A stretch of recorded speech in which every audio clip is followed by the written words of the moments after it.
The Illusive man is waiting for you in the other room.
Commander Shepard. Illusive man. I thought we'd be meeting face to face. A necessary precaution. Not unusual for people who know what you and I know. You might be the reason I'm still alive, but that doesn't mean I trust you. You need to put your personal feelings aside. Humanity is up against the greatest threat of our brief existence. The Reapers. Good to see your memory's still intact. How are you feeling? Cut to the chase. What are the Reapers doing that made you decide to bring me back? We're at war. No one wants to admit it, but humanity is under attack. While you've been sleeping, entire colonies have been disappearing. Human colonies. We believe it's someone working for the Reapers, just as Saren and Ageth aided Sovereign. You've seen it yourself. You bested all of them. That's just one reason we chose you. Fighting a war doesn't seem like Cerberus. Why are you involved? We're committed to the advancement and preservation of humanity. If the Reapers are targeting us, trying to wipe us out, Cerberus will stop them. If we wait for politicians or the Alliance to act, no more human colonies will be left. Sovereign was trying to harvest all life in the galaxy. Why would the Reapers target a few human colonies? Hundreds of thousands of colonists have vanished. I'd say that fits the definition of harvesting. Nobody's paying attention because it's random, and the attacks occur in remote locations. I don't know why they've suddenly targeted humanity. Maybe you got their attention when you killed one of them.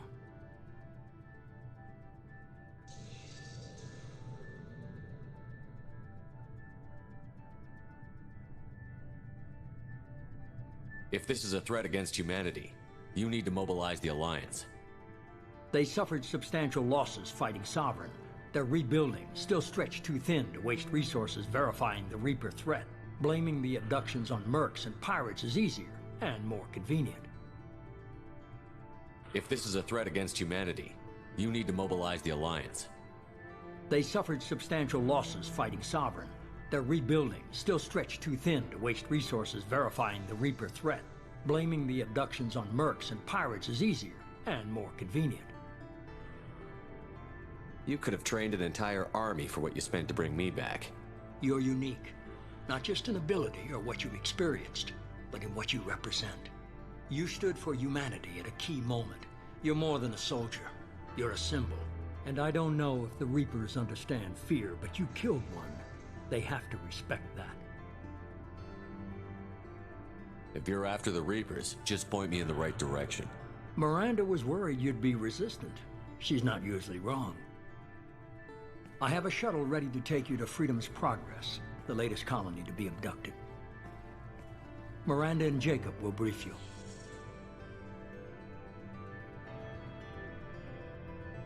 Miranda killed Wilson in cold blood. Jacob's just a gun for hire. You expect me to trust them? Wilson was one of my best agents, but he was a traitor. Miranda did exactly what I expected of her, and she saved your life in more ways than one. Jacob's a soldier, one of the best. He's never fully trusted me, but he's always been honest about it. You'll be just fine with them. For now. Is this a volunteer job, or am I being volunteered? You always have a choice, Shepard. If you don't find the evidence we're both looking for, we can part ways. But first, go to Freedom's Progress. Find any clues you can. Who's abducting the colonies? Do they have any connection to the Reapers? I brought you back. It's up to you to do the rest.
The Asari were the first species to discover the Citadel.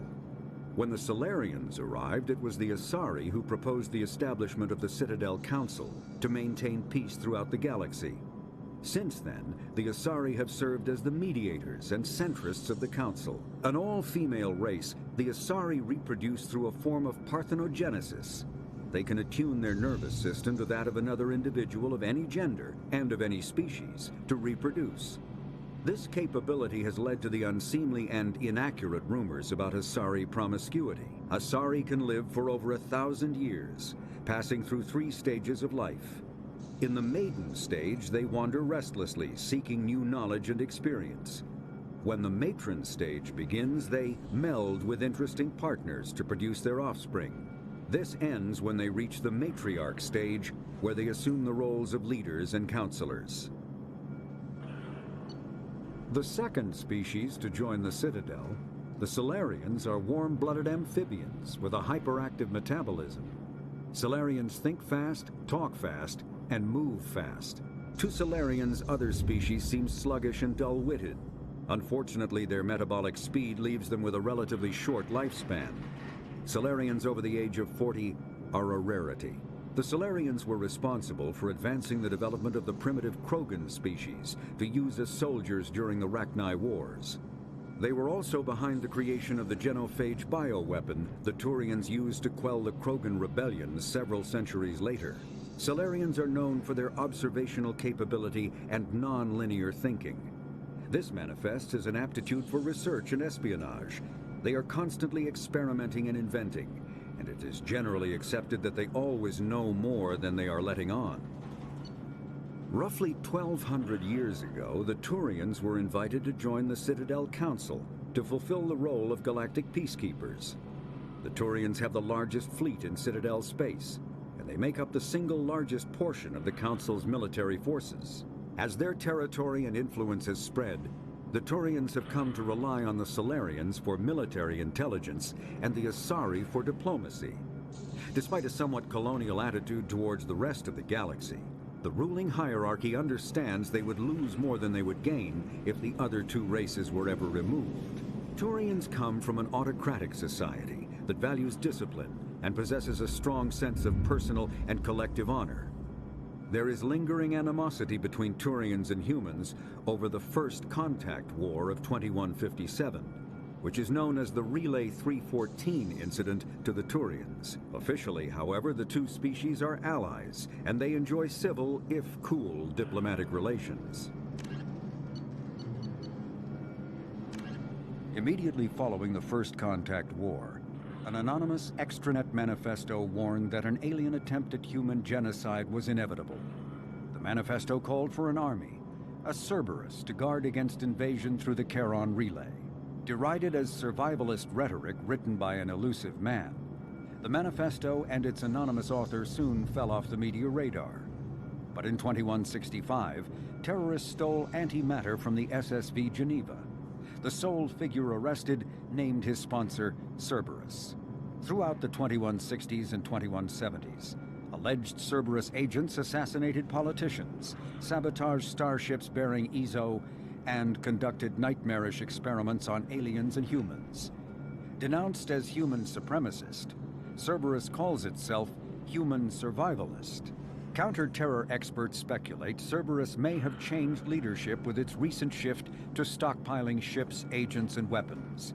Whether he, she, or they, the elusive man hides his finances hidden behind shell companies. Few doubt he will kill anyone attempting to expose him.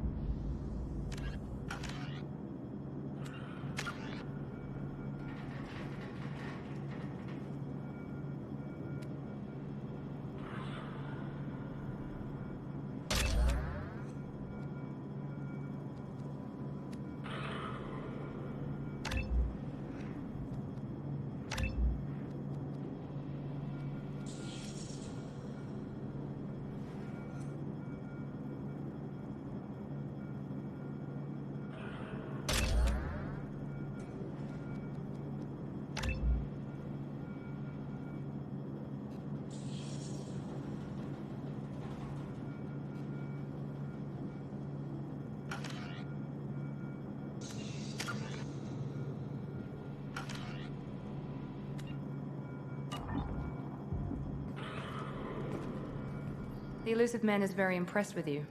I'm eager to see if you can live up to his expectations on this mission. I can't have anyone disobeying my commands when we get there. I know who I report to.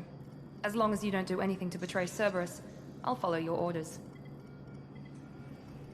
I never got a chance to say how much I appreciated what the Lazarus Project did for me. I just hope it was worth it. A lot of people lost their lives on that station. We have to work together here. Your attitude isn't helping anything. I have the utmost respect for your abilities, Shepard. It's your motivations that concern me. I believe in what Cerberus stands for. Only time will tell if you prove to be an asset or a liability to our cause. What can you tell me about this colony we're going to? Freedom's Progress? It's a typical human settlement in the Terminus systems. They had a small military force for protection supplemented by mechs and security drones. Average in almost every way, really. Completely unremarkable. Until the disappearance. Any thoughts on what we might run into there? A lot of empty buildings and one giant mystery. I'd like to know more about the Lazarus Project from the person in charge. I wasn't in charge. The Illusive Man was. If I was running the show, would have done a few things differently. What would you have changed? To start, I would have implanted you with some type of control chip. But the Illusive Man wouldn't allow it. He was afraid it might affect your personality, alter your character somehow. He wouldn't let us do anything that might limit your potential in any way. Can't say I like the idea of being brought back to life with a control chip in my brain. The Illusive Man is taking an incredible risk with you. I just hope his gamble pays off. Tell me a little about yourself. Worried about my qualifications? I can crush a mech with my biotics or shoot its head off at 100 yards. Take your pick. I was trying to get to know you as a human being. I'm not looking for a friend, Shepard. Stay focused on the mission. Did you and Jacob serve together in the Alliance? No. The Illusive Man recognized my potential and recruited me at a young age. How old were you? Old enough to know this is what I wanted. It's obvious you're not interested in talking. We've got an assignment. We can talk about it or we can do it.